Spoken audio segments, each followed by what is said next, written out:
De que adianta olhar no espelho? De que adianta ouvir sermões? De que adianta ouvir a palavra de Deus? Se você hoje à noite não decide, lembra do oferecei-vos. Há uma responsabilidade que é colocada a nós. Se você hoje à noite não diz, Senhor, eu quero me oferecer a Ti completamente. Eu não quero mais me oferecer ao pecado para ser instrumento da maldade e da impureza. Mas eu quero me oferecer a Ti, por Tua graça e misericórdia, liberta o meu coração. Romanos 6, de 15 a 18, diz a palavra de Deus. E daí? Havemos de pecar porque não estamos debaixo da lei e sim da graça? De modo nenhum. Não sabeis que daquele a quem vos ofereceis como servos para a obediência, desse mesmo a quem obedeceis, sois servos, seja do pecado para a morte ou da obediência para a justiça? Mas graças a Deus, porque outrora escravos do pecado, contudo viestes a obedecer de coração a forma de doutrina a que fostes entregues. E uma vez libertados do pecado, fostes feitos servos da justiça. Oremos pedindo a iluminação do Espírito de Deus para que possamos compreender a sua palavra. Apenas o Senhor pode nos dar entendimento, ó Deus, no sentido espiritual das palavras que o Senhor revelou através do apóstolo Paulo. Somente o Senhor pode esclarecer o nosso coração e nos mostrar de que maneira estas palavras se aplicam no nosso dia a dia. Nós pedimos que a exposição da Tua palavra nessa noite seja usada por Ti com esse propósito, que todos nós sejamos edificados e instruídos na verdade do Evangelho, através da pregação. É o que pedimos em nome de Jesus. Amém. Queridos, nós estamos na terceira parte da carta de Paulo aos Romanos. A carta é dividida em várias partes. Na primeira parte, Paulo trata da perdição de toda a raça humana, capítulos de 1 a 3. Depois ele fala da salvação e da justificação pela fé, metade do capítulo 3 até o capítulo 5. Depois ele fala da santificação, de que maneira os perdidos que foram salvos pela graça de Deus podem e devem viver aqui nesse mundo, que são os capítulos 6, 7 e 8.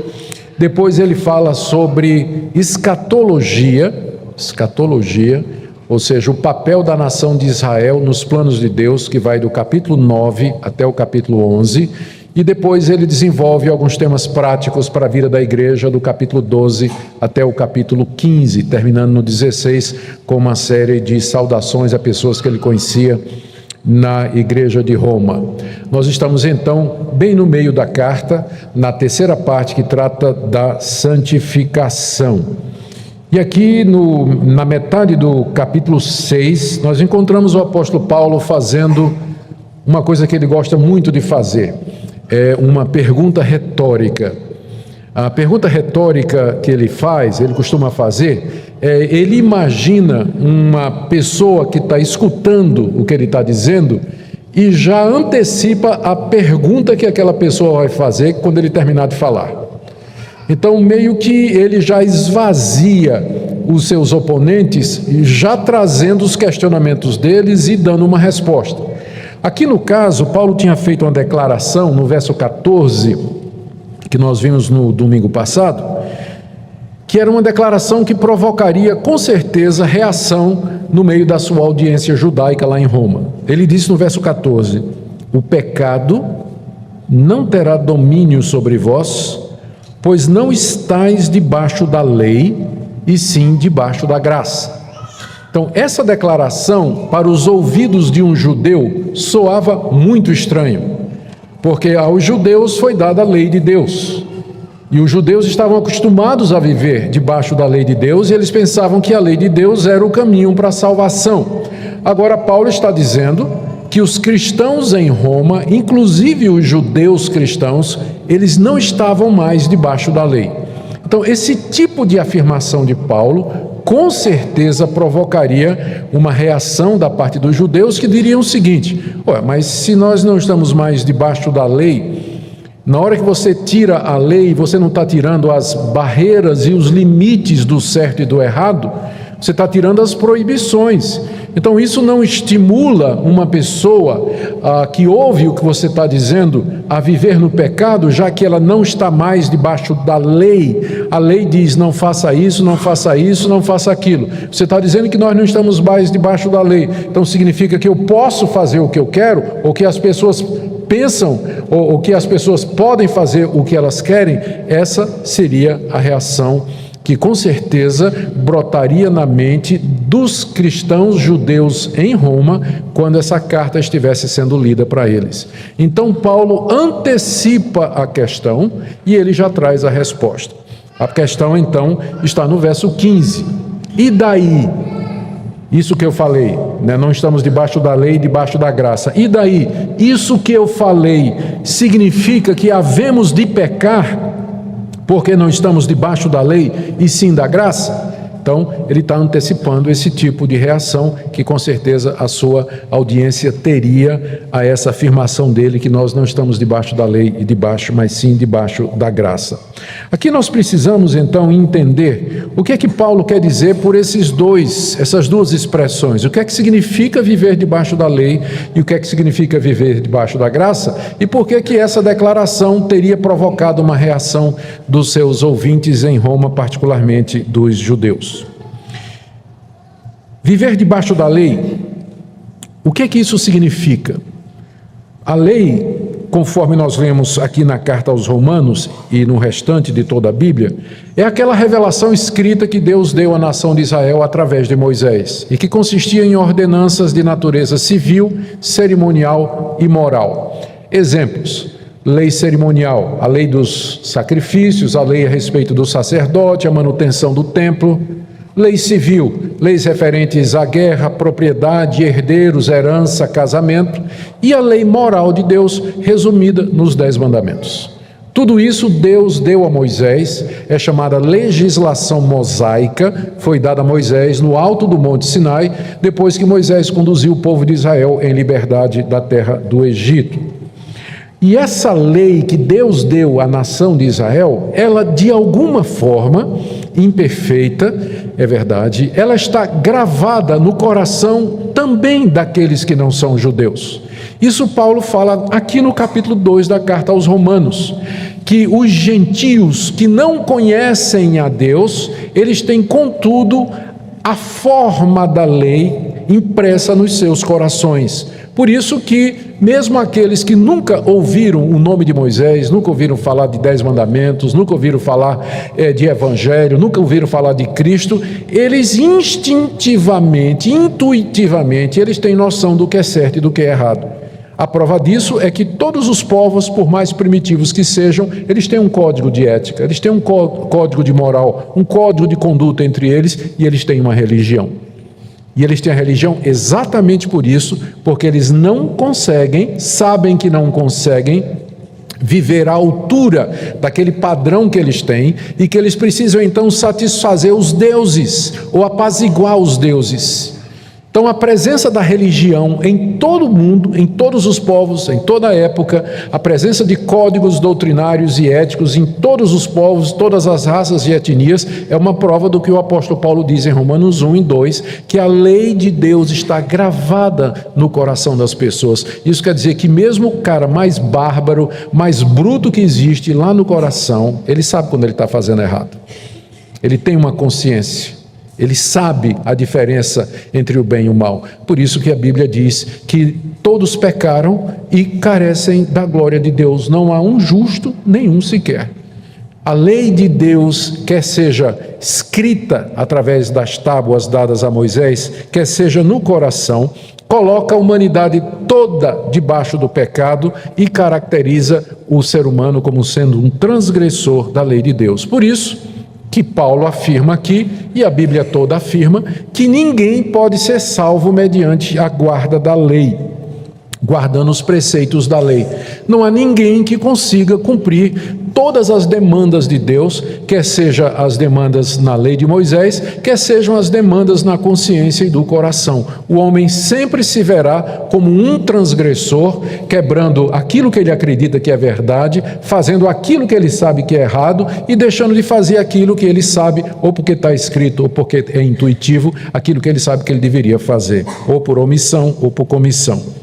Estar debaixo da lei, portanto, é a tentativa que uma pessoa faz, quer seja judeu ou não, de tentar agradar a Deus ou merecer alguma coisa da parte de Deus, com base no seu esforço pessoal, no mérito, nas suas conquistas, na sua dedicação, na sua moralidade, na sua liberalidade, na sua conduta. Qualquer tentativa do ser humano de agradar a Deus o coloca imediatamente debaixo da lei, porque na hora que ele diz assim, eu quero fazer alguma coisa para agradar a Deus, o que é que eu posso fazer para agradar a Deus? Não terás outros deuses diante de mim, não farás para ti mais de escultura, não tomarás o nome do Senhor teu Deus em vão, lembra-te do dia de descanso para santificar, honra teu pai e tua mãe, não matarás, não furtarás, não adulterarás, não dirás falso testemunho. Pronto. Quem pode se salvar? Então, na hora que uma pessoa tenta chegar-se a Deus pelo seu próprio esforço, ela se coloca debaixo da lei e é imediatamente convencida pela lei de que ela está perdida, de que ela fracassou e de que ela não poderá jamais chegar a Deus por si mesmo. Estar debaixo da lei, portanto, viver debaixo da lei, é viver escravo do pecado, escravo do mundo, dominado pela carne, condenado e caminhando para a perdição eterna. E essa é a situação de todo ser humano desde Adão, quer judeus, quer sejam gentios. A isso Paulo contrapõe o viver na graça. Verso 15: havemos de pecar porque não estamos mais debaixo da lei, e sim debaixo da graça. Nós já vimos o que é estar debaixo da lei. Mas então o que é que significa estar debaixo da graça? A graça de Deus é aquela maneira graciosa, gratuita, misericordiosa, amorosa, imerecida, pela qual Deus justifica, perdoa, aceita e recebe pecadores perdidos como vocês e como eu. É chamado de graça porque Deus faz isso gratuitamente, sem exigir as obras da lei da parte do homem. Ele faz isso livremente, sem impor condições aos seres humanos, exatamente porque eles não têm condição alguma a cumprir, exatamente porque eles não podem satisfazer o menor dos requerimentos de Deus. Por isso, então, Deus os justifica, perdoa e aceita gratuitamente. Então, viver debaixo da graça é você já ter entendido que debaixo da lei você não pode agradar a Deus, jamais satisfará as suas demandas, e você humildemente recebe gratuitamente o perdão e a salvação que Deus lhe oferece mediante Jesus Cristo, porque é nessa base e nessa somente que Deus pode ser gracioso. Somente porque Cristo Jesus, o Filho de Deus, um de nós, nosso representante, obedeceu à lei quando ele estava aqui nesse mundo, nunca quebrou um mandamento de Deus, e na cruz do Calvário ele levou sobre si a penalidade, a culpa e o castigo que os nossos atos merecem. É que Deus pode livremente justificar o pecador e oferecer-lhe gratuitamente o perdão e a aceitação. É isso que significa estar debaixo da graça, viver na mais completa dependência de Deus para a nossa salvação e para a nossa santificação. Vocês agora podem entender por que esse tipo de declaração levanta preocupação nos judeus. Aqui entre nós, não somos judeus, não tem tradição judaica aqui. Esse tipo de declaração de que a salvação é graciosa, é gratuita, é dada livremente da parte de Deus, sem condições da parte humana, já pode deixar a gente assim dizendo, mas peraí, isso é bom demais para ser verdade, ou então, quer dizer que eu não tenho que fazer nada? É isso mesmo? Eu posso viver de qualquer maneira, não é que você pode viver de qualquer maneira, mas que Deus lhe oferece a justificação gratuitamente. Entre nós já pode gente ficar assim sem entender direito. Imagine quando o judeu ouvisse isso. O judeu que tinha recebido a lei, que recebeu as 2 tábuas da lei com os 10 mandamentos, que foi criado debaixo de toda aquela legislação mosaica, aprendendo que ser circuncidado, não comer determinados alimentos e guardar determinados dias, isso faria com que ele fosse recebido por Deus no dia do juízo final e salvo da condenação. Então o judeu na hora iria dizer assim: mas espera aí, Paulo, isso que você está dizendo, que nós não estamos mais debaixo da lei, mas debaixo da graça, então isso não abre uma porta para o pecado? Não fica assim um incentivo para o pecado? E a resposta de Paulo no final do verso 15 é: de modo nenhum. Ao contrário, viver debaixo da lei me torna escravo do pecado, mas é a graça de Deus que me liberta do poder do pecado, para que eu possa servi-lo. É isso que Paulo vai explicar em seguida. E ele começa a explicação no verso 16, citando uma regra, ou um princípio, uma prática que era comum nos seus dias e que tem a ver com o sistema de escravidão. Observe como ele diz no verso 16: não sabeis que daquele a quem vos ofereceis como servos para a obediência, desse mesmo a quem obedeceis sois servos, seja do pecado para a morte ou da obediência para a justiça? Para que nós entendamos o verso 16, nós precisamos lembrar de 2 aspectos do sistema de escravidão que estava em vigor na época do apóstolo Paulo. A escravidão era muito comum no Império Romano, na época que Paulo escreveu essa carta. Só na cidade de Corinto, os historiadores nos dizem, 1/3 da população era escrava. As pessoas se tornavam escravos naquela época ou forçados ou voluntariamente. Forçados eram os prisioneiros de guerra, pessoas que foram compradas ou que já nasceram filhos de escravos e não tinha como escapar dessa condição. Mas havia a possibilidade também de uma pessoa se tornar escravo voluntariamente, porque era melhor ser escravo do que ser mendigo. O mendigo vivia na rua, não tinha dormida certa, comida certa, estava sujeito a ser assaltado, morto pelos bandidos que infestavam as cidades de Roma. Então era frequente uma pessoa pobre se oferecer para trabalhar como escravo. Pelo menos ele tinha um patrão, tinha uma casa e tinha comida, e às vezes um saláriozinho. E ele podia juntando, até chegar um dia em que ele poderia comprar sua liberdade e resolver seu problema financeiro. Então, a escravidão voluntária era um sistema bastante conhecido naquela época. Há casos, inclusive, de pessoas que se vendiam como escravos para pagar uma dívida que eles haviam contraído. E há casos também de gente que gostava do patrão. Tem histórias nos livros antigos, não é, que falam de escravos que se tornaram como que membros da família. Nasceram na família, cresceram com os filhos do patrão, eram escravos, mas foram bem tratados e, numa certa ocasião, o patrão dizia: você está livre, eu vou te dar a liberdade. Dizia: não, eu quero, se você me aceita, eu continuo aqui. Inclusive, até no Antigo Testamento tem uma lei de Moisés que dizia que se um escravo quisesse, se o patrão liberasse um escravo e o escravo quisesse permanecer com o patrão, então o patrão levava o escravo para a porta, pegava uma chave de fenda e furava a orelha do escravo, né, na madeira da porta. E depois ele estava livre. Um escravo com a orelha furada significava que ele era um escravo voluntário. Ele quis ficar com o patrão o resto da sua vida. Então havia essa possibilidade. É de onde vem um antigo brinco, né? Vem desse costume aqui. É brincadeira, claro que é. Então, né? Mas o ponto é que havia a escravidão voluntária. Então esse é o primeiro ponto que a gente tem que entender, que está por detrás do que Paulo está dizendo aqui. Uma pessoa podia se oferecer voluntariamente como escravo para servir algum patrão. Se o patrão quisesse, então ele estava empregado e se tornava escravo daquela pessoa. Tem um segundo aspecto da escravidão que está por detrás aqui do que Paulo está falando, que era a questão da exclusividade, Uma vez que você se tornava escravo de alguém, você pertencia completamente ao seu dono. Todos os momentos da sua vida de escravo. Você não teria tempo livre para servir a outro patrão. Isso é meio estranho para nós. Aqui eu posso ter um emprego de manhã, à tarde eu posso trabalhar em outro lugar e à noite eu posso tocar violino na Orquestra Municipal de Goiânia. Posso ter fazer três coisas diferentes. Mas o escravo no Império Romano, ele era de dedicação exclusiva ao seu patrão.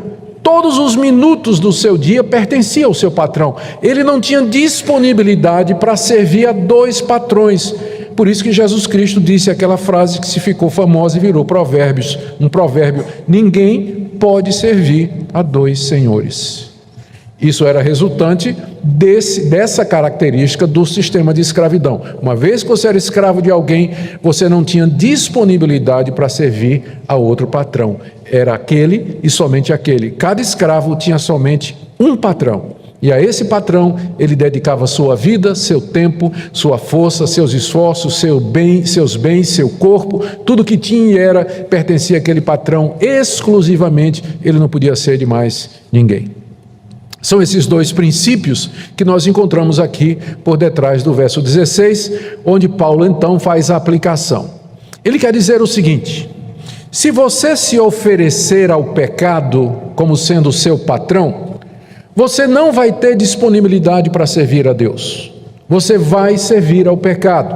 E você vai receber o salário do pecado, que é a morte. Enquanto você for escravo do pecado, você não tem tempo nem condição de servir a Deus, porque você já tem um patrão, e o patrão é o pecado. E o pecado vai lhe dar a sua recompensa, que é a morte. Da mesma forma, se você se oferece a Deus como escravo de Deus, Deus será o seu patrão, e você não terá disponibilidade para servir a outro patrão, o pecado. Você vai levar a sua vida como servo de Deus, e de Deus você vai receber gratuitamente a vida eterna, a justiça, que são os dois resultados que Paulo coloca aqui. Então, vamos ler outra vez o verso 16, tendo agora todo esse pano de fundo em mente. Aí o verso vai ficar claro. Paulo pergunta, esse não sabeis é retórico, né? Porque eles eram cidadãos romanos, os seus leitores, e certamente estavam bem familiarizados com isso. É como se Paulo tivesse assim: vocês não se lembram, né? Vocês não se lembram?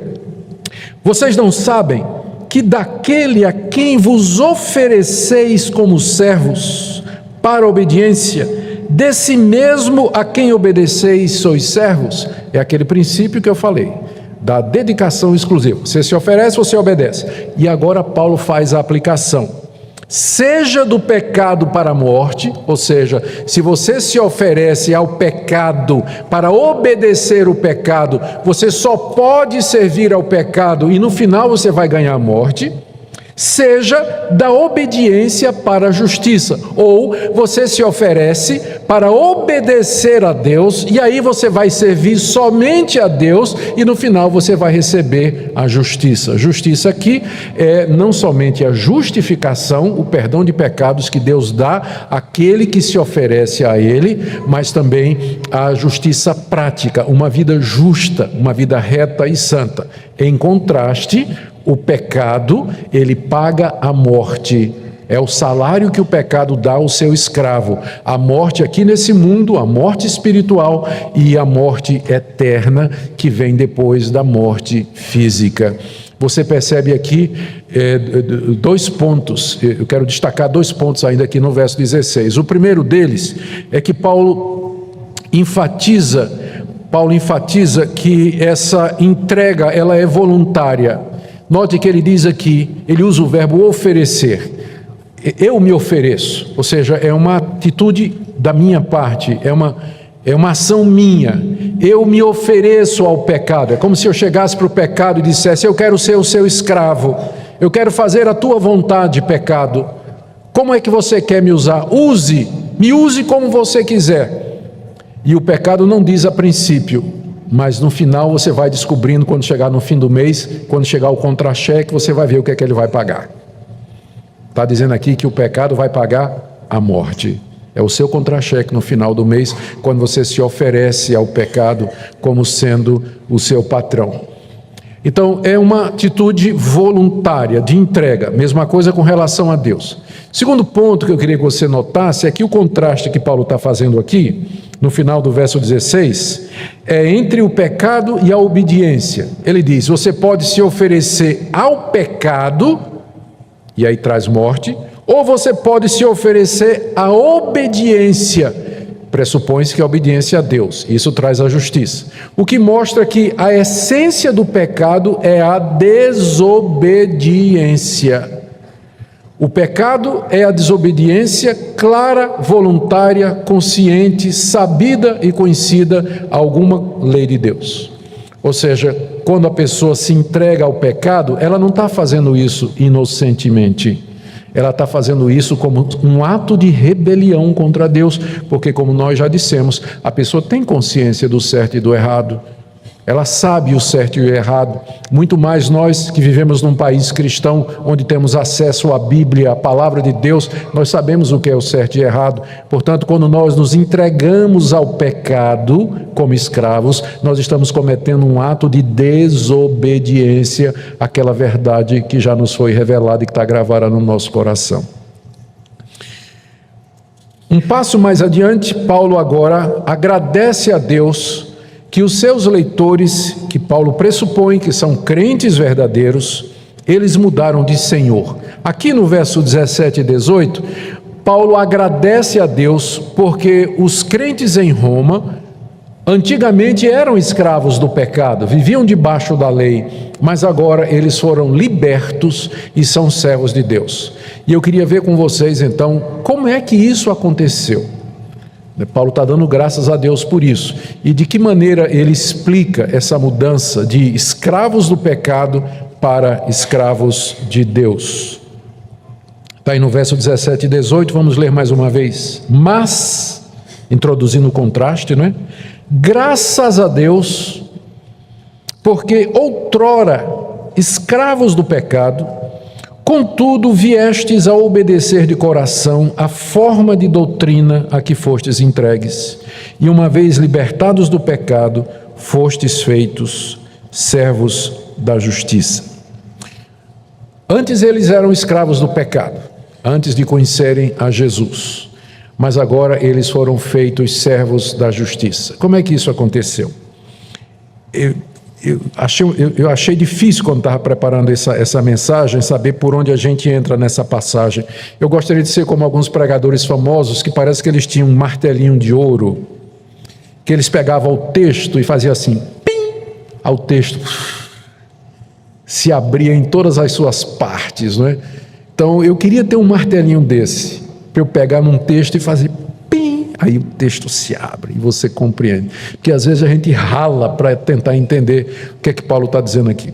Eu vou tentar explicar da seguinte maneira. O que Paulo está dizendo aqui no verso 17, que é o ponto central do que ele nos transmite aqui, é que Deus entregou aqueles crentes a uma forma que é o molde ou a forma de doutrina que é o Evangelho.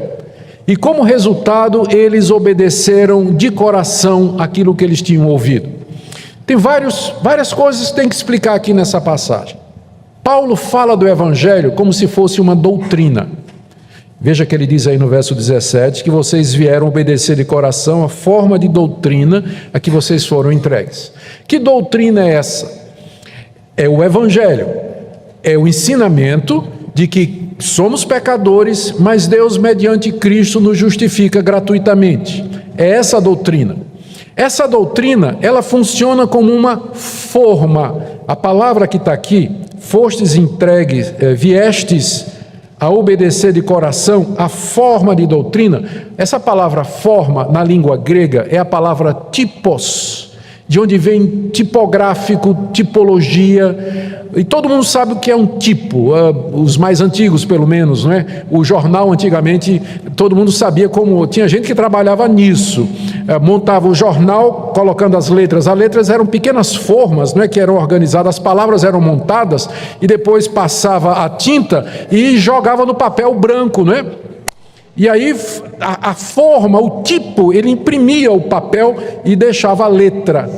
Então essa palavra tipo vem da palavra grega typos, que está aqui e que foi traduzido como forma, mas pode ser traduzido como molde, como tipo. O que Paulo está dizendo é que a doutrina do Evangelho, ela é como um tipo, é como uma forma, ela molda o coração das pessoas, ela ajusta, ela encaixa o coração das pessoas dentro daquela doutrina. Terceira coisa que nós temos que notar aqui é que Paulo diz que Deus entregou aquelas pessoas a este molde. É como se Deus pegasse o nosso coração e trouxesse para debaixo da tipografia e o tipógrafo, né? Aí marcou o coração da gente, moldou o coração da gente, fez uma mudança no nosso coração de acordo com a doutrina. Veja se não é isso que ele está dizendo. Graças a Deus, porque outrora escravos do pecado, contudo viestes a obedecer de coração a forma de doutrina a que fostes entregues. Quem é que nos entregou? Deus. Ao que Ele nos entregou? A forma da doutrina. Essa palavra aqui, o verbo entregar, vocês já conhecem. Está lá no capítulo 1, naquele capítulo tenebroso, né, em que Deus fala da desgraça da raça humana. Veja o que está aqui, no capítulo 1, verso 24. Por isso Deus entregou tais homens à imundícia pela concupiscência do seu próprio coração. Depois no verso 26, por causa disso os entregou Deus a paixões infames. E no verso 28, por haverem desprezado o conhecimento de Deus, o próprio Deus os entregou a uma disposição mental reprovável. Notou? Verso 24, Deus os entregou. Verso 26, Deus os entregou. Verso 28, Deus os entregou. Deus entregando as pessoas a alguma coisa. Aqui no capítulo 1, Deus está entregando a humanidade rebelde aos desejos maus do seu próprio coração. Mas aqui no capítulo 6, ele está entregando os seus eleitos ao Evangelho. É o mesmo verbo. Deus entregou vocês, não aos seus corações, não ao seu próprio pecado, não à sua corrupção, mas Deus entregou vocês ao Evangelho. Que coisa maravilhosa. É por isso que ele começa o versículo dizendo, graças a Deus. Por quê? Porque isso é obra de Deus. Deus podia entregar você ao seu próprio coração, não podia? Mas se você está aqui nessa noite e conhece a Deus e conhece o Evangelho, é porque Deus um dia lhe entregou ao Evangelho. E o Evangelho moldou o seu coração. Por isso que ele começa a frase dizendo, graças a Deus. Que Deus nos entregou não a nós mesmos, mas a doutrina do Evangelho que molda, que transforma, que muda, que ajusta o meu coração. E note qual é a reação. Qual foi a reação então que Paulo diz que aconteceu? Verso 17, graças a Deus, porque outrora escravos do pecado, contudo viestes a obedecer de coração. Vocês notam aqui Deus e o homem trabalhando juntos? Conseguem perceber como eu estou vendo aqui?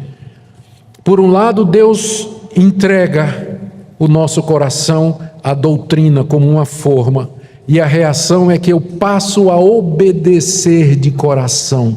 E talvez aqui seja um momento bom para falar da soberania de Deus e da responsabilidade humana. Muitos irmãos que estão começando a descobrir a fé reformada, eles ficam meio que paralisados com isso, né? Como é que eu faço para relacionar a soberania de Deus à responsabilidade humana? Na salvação, sou eu que dou o primeiro passo ou eu espero Deus vir atrás de mim? E como é que eu faço na oração? Eu espero que Deus me dê vontade de orar ou eu oro? E na santificação, eu espero assim que Deus mude o meu coração ou eu faço já uma mudança que eu tenho que fazer? Tem alguns irmãos que ficam meio que paralisados quando eles começam a descobrir um pouco mais da soberania soberania de Deus e como relacionar isso na prática. Aqui é um dos muitos exemplos na Bíblia em que essas duas coisas aparecem juntas sem qualquer explicação do apóstolo Paulo.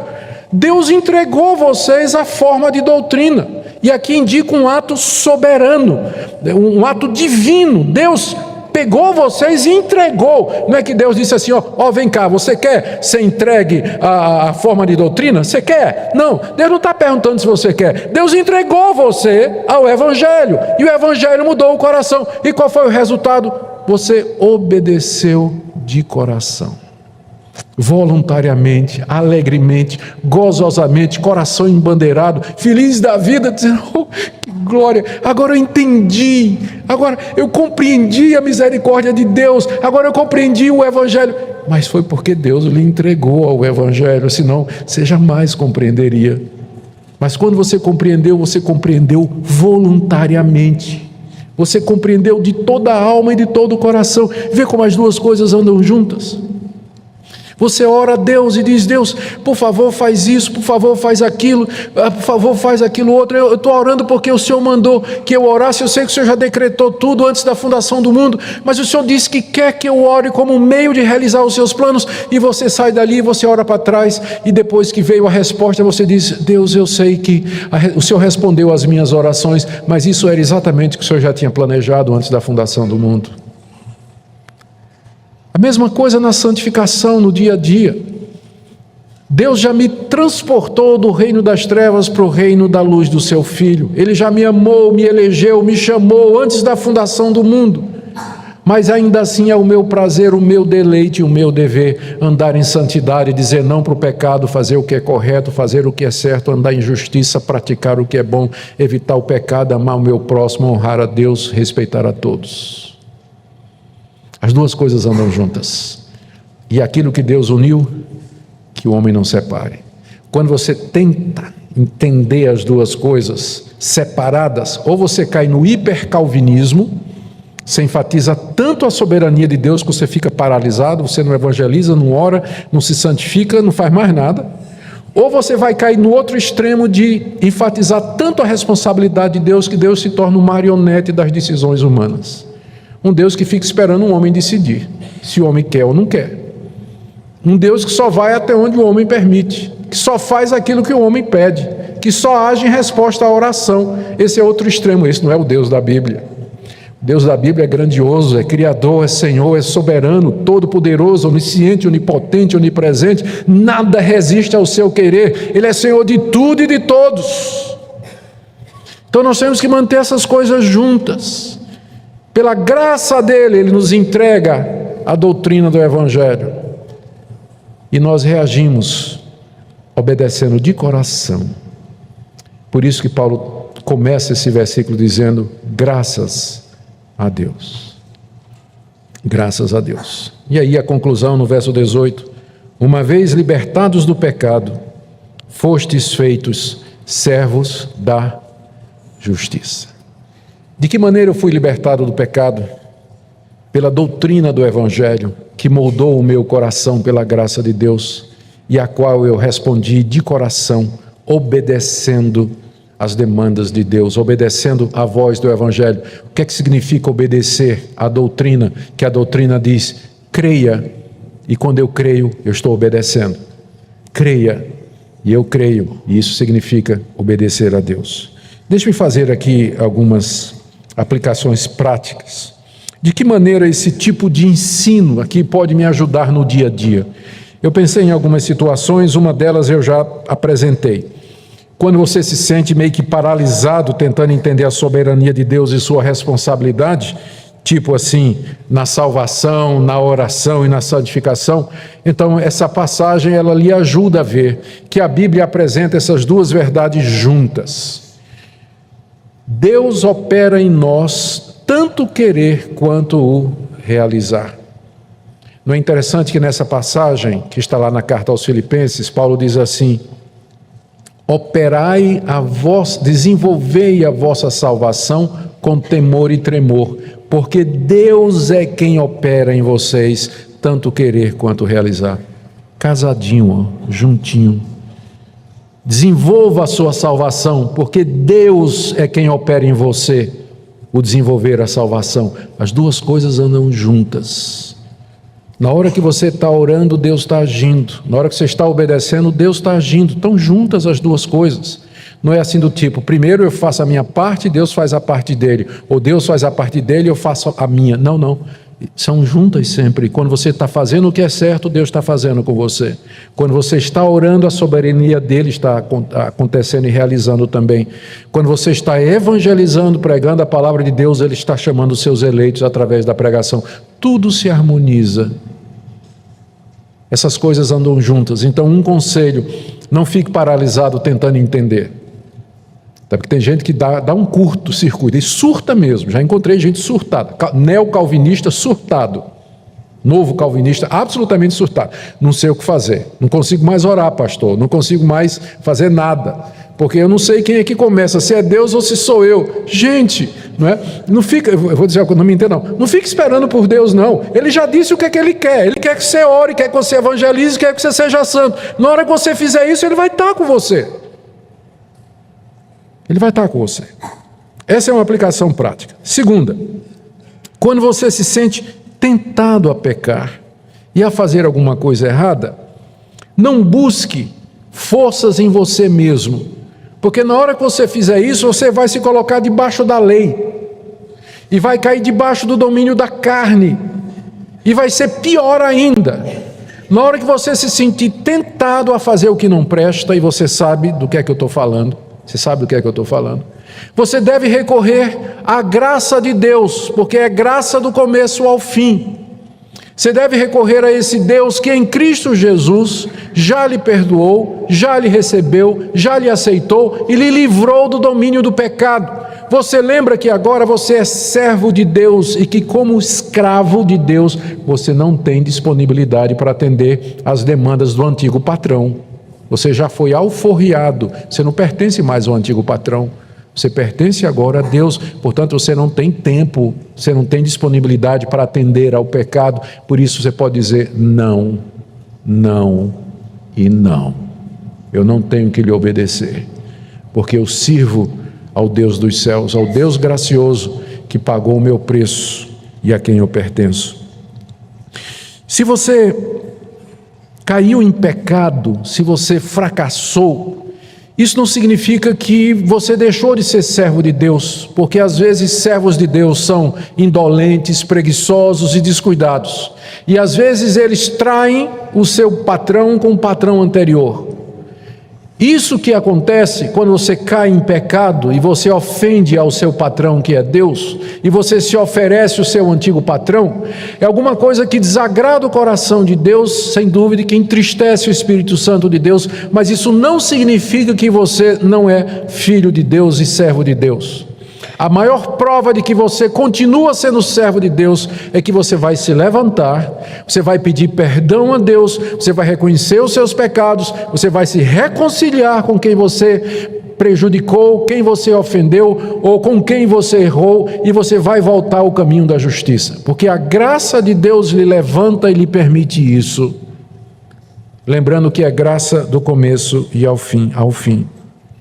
Por último, quando o pecado parecer para você uma coisinha irrelevante, pequena e justificável, como acontece durante o nosso dia a dia, determinadas coisas erradas, não é? A gente faz porque a gente acha que é pequeno, é justificado, é um mal menor e uma série de outras coisas.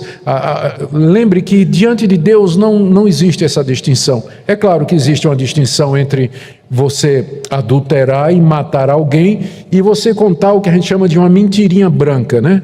Mentirinha branca, que não existe, né? Mas o pessoal chama às vezes de uma mentirinha aparentemente inocente. O que é que uma mentirinha aparentemente inocente e um assassinato têm em comum? Eles são diferentes com relação aos efeitos e às consequências, não há dúvida disso, mas eles têm em comum que ambos são quebra da mesma lei de Deus, porque o mesmo Deus que disse não matarás é o mesmo Deus que disse não dirás falso testemunho. Então, nunca o pecado é irrelevante nunca ele deixa de ter a sua gravidade e a seriedade. E você já aprendeu aqui nesse texto que o salário do pecado é a morte. É isso que o pecado vai lhe dar no final do mês no seu contra-cheque, a morte. É isso que você vai receber dele, do seu empregador. Ao passo que, se você serve a Deus e resolve fazer o que é certo, Deus lhe dará graciosamente a justiça, o perdão de pecados e a santificação aqui nesse mundo. Como é que está a sua vida nessa noite? Queria que você examinasse o seu coração. A palavra de Deus é como espelho, e à medida que ela é ensinada, ela é exposta, você se vê na pregação. Se você de fato veio ouvir a palavra de Deus nessa noite, à medida que o texto ia sendo explicado e a Bíblia ia sendo lida, você ia fazendo uma comparação. Isso que a Bíblia está dizendo e a minha vida. E a comparação funciona mais ou menos assim. Não, isso aqui eu já experimentei. Isso aqui é verdade. Ih, meu Deus, eu estou falhando nisso. Ai, meu Pai, essa mensagem é para mim. Isso foi para o meu coração. É verdade, isso que está dizendo é para mim. A pergunta é: o que é que você vai fazer nessa noite? Depois que aqui nessa noite Deus falou o seu coração e Ele deixou muito claro diante de você qual é a vontade dele, o que é que ele faz mediante Jesus Cristo, os dois sistemas de salvação, qual o caminho que você vai seguir nessa noite. Porque se você sai daqui nessa noite após ter visto no espelho da Bíblia o estado real da sua alma e você não toma providência nenhuma, você vai ser igual aquela pessoa que na segunda-feira de manhã acorda para ir para o trabalho, vai no banheiro, se olha no espelho, o cabelo todo desarrumado, a maquiagem toda borrada, os olhos cheios de remela, babando pelo canto da boca, simplesmente olha e vai embora e não faz nada. De que adianta olhar no espelho? De que adianta ouvir sermões? De que adianta ouvir a palavra de Deus? Se você hoje à noite não decide, lembra do oferecei-vos, há uma responsabilidade que é colocada a nós. Se você hoje à noite não diz: Senhor, eu quero me oferecer a Ti completamente, eu não quero mais me oferecer ao pecado para ser instrumento da maldade e da impureza, mas eu quero me oferecer a Ti, por Tua graça e misericórdia, liberta o meu coração. Hoje à noite, quando você chegar em casa, eu podia convidar você para fazer isso aqui hoje à noite, mas geralmente a gente evita fazer isso porque a gente quer que as pessoas tomem decisões sérias, e às vezes elas fazem isso no calor do momento. Mas então eu digo: volta para casa e nessa noite, diante de Deus, junto com teu marido, com tua esposa, com tua família, com quem for, ou sozinho no seu quarto, mas você procura a Deus e diz: eu quero viver como teu servo. Eu quero viver como servo de Deus, liberto do poder do pecado. Quero viver uma vida santa e reta diante de Ti. Não porque eu tenho forças, mas porque o Senhor promete aqui. Porque o Senhor promete aqui na Tua palavra. Faça isso. E Deus haverá de ouvir a sua oração e abençoar a sua vida. Oremos.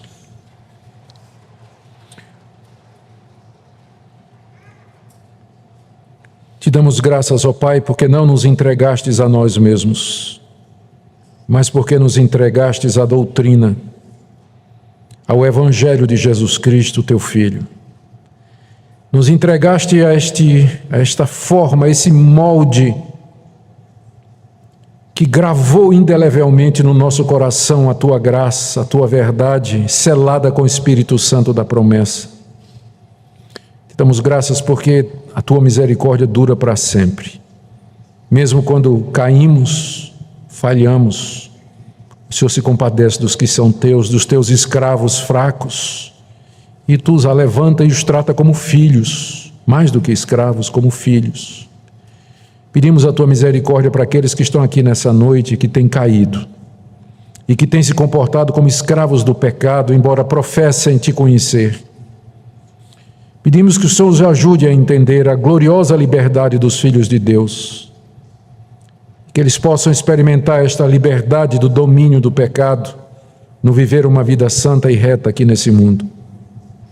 Oro pelos que estão sendo tentados, Senhor. Ajuda-os a olhar para a cruz e para a ressurreição, para a graça que o Senhor revelou em Jesus, para que encontrem forças nas Tuas promessas pela fé e não em si mesmos.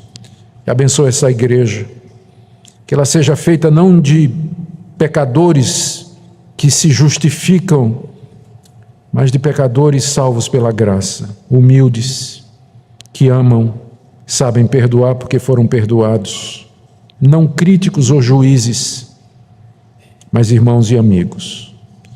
É o que nós te pedimos em nome de Jesus. Amém. Amém.